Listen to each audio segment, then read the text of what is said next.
মধ্যপ্রাচ্যের ইতিহাসের সবচেয়ে বিপজ্জনক মুহূর্ত চলছে এখন। ইরান বনাম ইসরায়েল সংঘাত ঘিরে বিশ্বজুড়ে এখন উৎকণ্ঠা বিরাজ করছে। আকাশে সাইরেন, রাস্তায় আতঙ্ক এবং বিশ্বের নজর এখন এখানেই আটকে আছে। একাধিক শহরে বিস্ফোরণ এবং ইসরায়েল জুড়ে জরুরি অবস্থা ঘোষণা করা হয়েছে। ইসরায়েলের পররাষ্ট্রমন্ত্রী এই হামলাকে পূর্ব নির্ধারিত আক্রমণ বলে উল্লেখ করেছেন। ইরান বনাম ইসরায়েল, পৃথিবী কি দেখবে? যুদ্ধ নাকি শান্তি? সবার নজর আটকে আছে এখন এই প্রশ্নেই।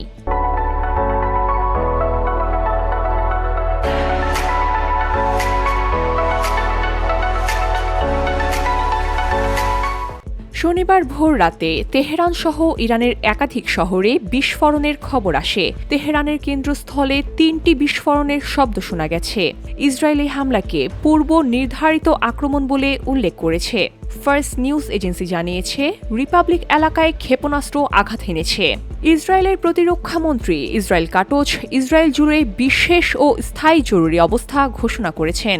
যুক্তরাষ্ট্রের প্রেসিডেন্ট ডোনাল্ড ট্রাম্প বলেছেন, যুক্তরাষ্ট্র ইরানে বড় ধরনের যুদ্ধাভিযান চালাচ্ছে। তিনি স্পষ্ট জানিয়েছেন, ক্ষেপণাস্ত্র ধ্বংস ও কারখানা জ্বালিয়ে দেয়া হবে, পুরোপুরি ধ্বংস করা হবে। ইরাকও তাদের আকাশসীমা বন্ধ করে দিয়েছে।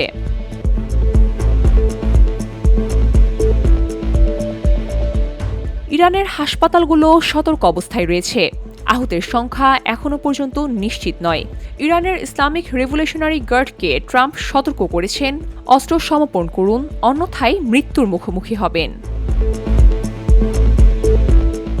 ইরানের পার্লামেন্টের জাতীয় নিরাপত্তা কমিশনের প্রধান ইব্রাহিম আজিজি বলেছেন, আমরা আপনাদেরকে সতর্ক করেছি।